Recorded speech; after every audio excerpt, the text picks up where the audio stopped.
दोस्तों, सूरज बैसा सफ़र में एक बार आपका फिर से स्वागत है। और आज की जो एक रियल घटना के ऊपर आधारित जो लाइव स्टोरी है, हम आपको बताने जा रहे हैं। दरअसल दोस्तों, ये घटना है बिहार के वैशाली जिले के भगवानपुर और गोरौल थाना क्षेत्र की घटना है, जहाँ पे एक गाँव पड़ता है पीरापुर।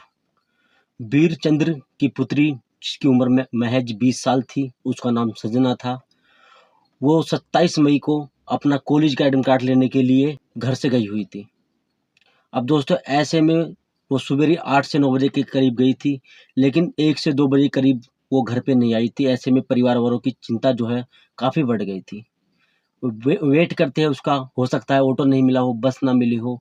काफ़ी जब समय बीतता चला जाता है, शाम के लगभग 5-6 बज जाते हैं, जब वो घर पर नहीं आती है, तो घर वाले सीधा पहुँचते हैं गोरोल थाना। वहाँ पे अपनी लड़की की वो एफआईआर दर्ज कराते हैं। कहते हैं कि वो सवेरे कॉलेज का एडमिट कार्ड लेने के लिए गई थी, लेकिन अभी तक वो घर पर नहीं आई है। तो पुलिस वाले ऐसे में इस केस को ज़्यादा तवज्जो नहीं देते हैं, क्योंकि 20 वर्षीय लड़की थी। उनको लगता है कि हो सकता है प्रेम प्रसंग का मामला हो। गाँव वाले खुद ही यहाँ पे आकर बता देंगे कि उसको कौन लड़का लेकर गया है, कौन नहीं। तो ऐसे में वो उसको टरका देते हैं और बोलते हैं कि तुम्हारा जो मामला है गोरोल थाने का नहीं है, भगवानपुर थाने का है। अब परिजन भगवानपुर थाना जाते हैं।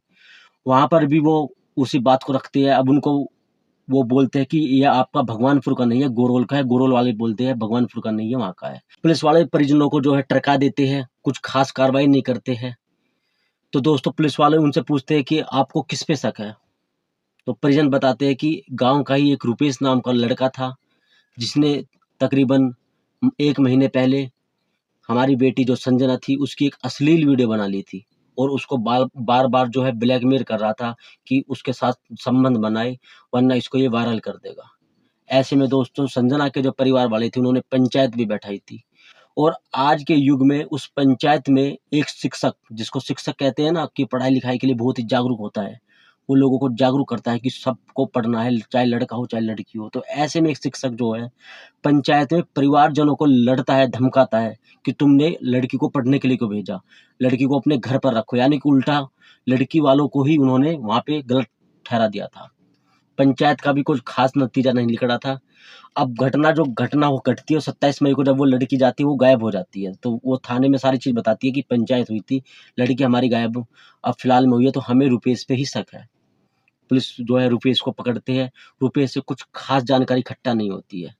अब ऐसे में जब जना के जो परिवार वाले थे, उनको लगता है कि थाने से कुछ नहीं होगा, तो वो एसएसपी ऑफ़िस जाते हैं। तो वहाँ पर सुनवाई जो कार्यक्रम चला होता है, वहाँ पे वो एसएसपी के सामने अपनी बात रखते हैं। लेकिन एसएसपी भी जो है उनकी बात को सुन लेता है, बोलता है तुरंत ही कार्रवाई की जाएगी, लेकिन कुछ कार्रवाई नहीं होती है।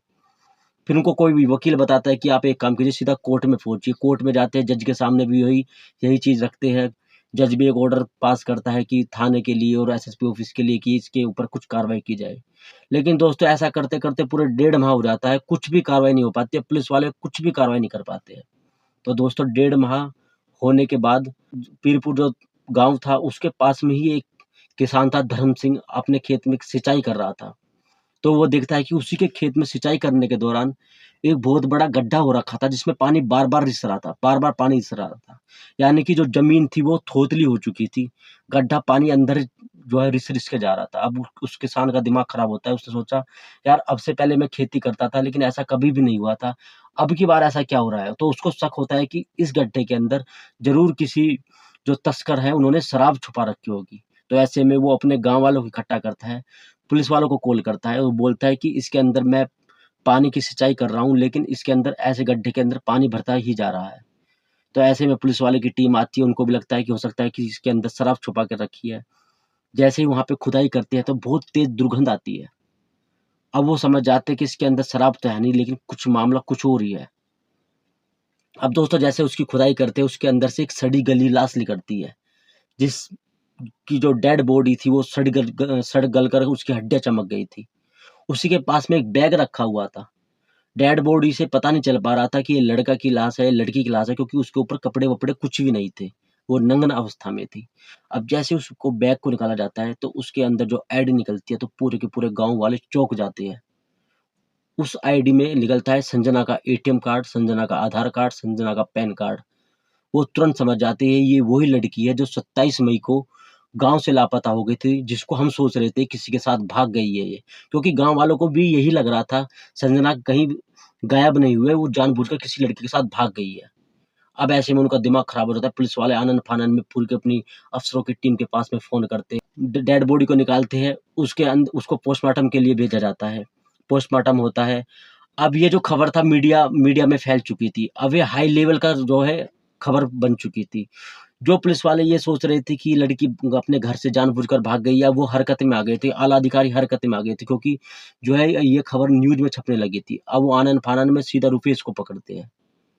2 दिन के बाद जैसे रुपेश उनके हाथ में आता है, क्योंकि रुपेश को भी मालूम हो चुका था पुलिस वाले तेरे पीछे लग जाएँगे और तुझसे सारी जानकारी ले लेंगे, तो वो गायब हो गया था। लेकिन पुलिस वालों ने उसकी जो मोबाइल लोकेशन से उसको ट्रेस करके रुपेश को वहाँ से 22 से 30 किलोमीटर की रेंज में पकड़ लिया था। जब रुपेश को पकड़ा, पुलिस वाले समझ गए थे जब भागा है तो सीधा इसी ने काम किया है। पुलिस वाले उसके ऊपर डंडे बजाते हैं, लाठी डंडों से उसको टॉर्चर करते हैं, तब वो सारी की सारी घटना को अंजाम सारा खोल देता है। वो बताता है कि एक दिन की बात है, ये खेतों में किसी लड़के के साथ में थी। आपत्तिजनक स्थिति में थी। लड़का जो था गन्ने के खेत में से भाग गया था, लेकिन ये वहीं पे संजना वहीं पे रह गई थी, तो इसकी मैंने वीडियो बना ली थी। लेकिन परिवारजनों ने बोला कि वो किसी के साथ भी नहीं थी, वो बाथरूम में थी अपने घर के में और ये गाँव का ही लड़का है, इसने बाथरूम में से बनाई है।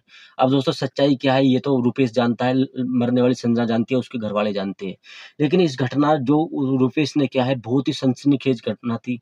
ऐसा हमारे समाज के लिए बहुत ही घातक होता है कि एक लड़का आता है रूपेश नाम का, वो किसी लड़की की आपत्तिजनक स्थिति में वीडियो बना लेता है, फिर उसको टॉर्चर करता है, उसके बाद उससे शारीरिक संबंध बनाने के लिए जोड़ देता है।